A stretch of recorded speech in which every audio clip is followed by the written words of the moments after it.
ng Seniors, number 97. Itong Tinig ng Seniors, ito ay isang party list na noon naumpisahan ito na panahon ni, ang naunang nominee nung araw ay si Congressman Artiza, na siya ang isa sa mga naging author ng mga batas, mga legislature na pinakikinabangan ngayon ng ating mga senior citizens. So, ngayon, bumabalik siya ulit nitong darating na halalan, at ako ang napili na maging first nominee, pinakabata,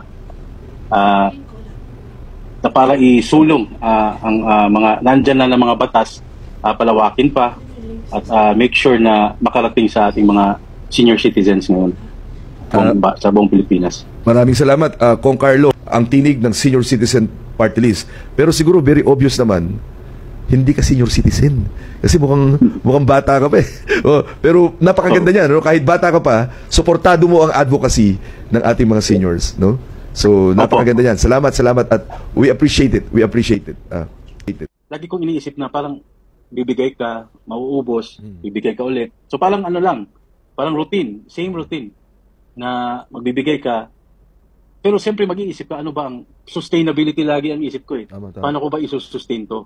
Yung tipong kahit na, kasi hindi rin ako magkulang sa pamilya ko, so meron akong laging backup kasi ganun lagi strategy ang ko sa buhay. Tama.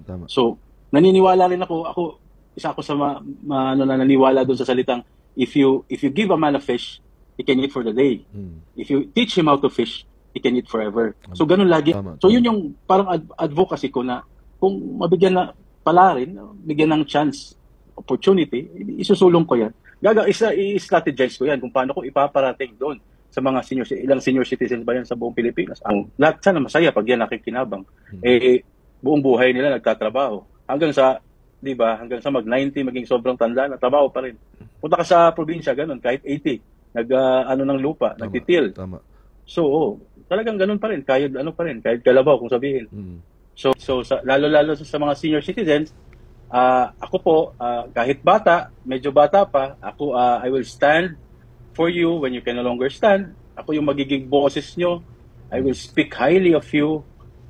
Pag hindi kayo nakakarinig, I will listen for you and will tell you the truth.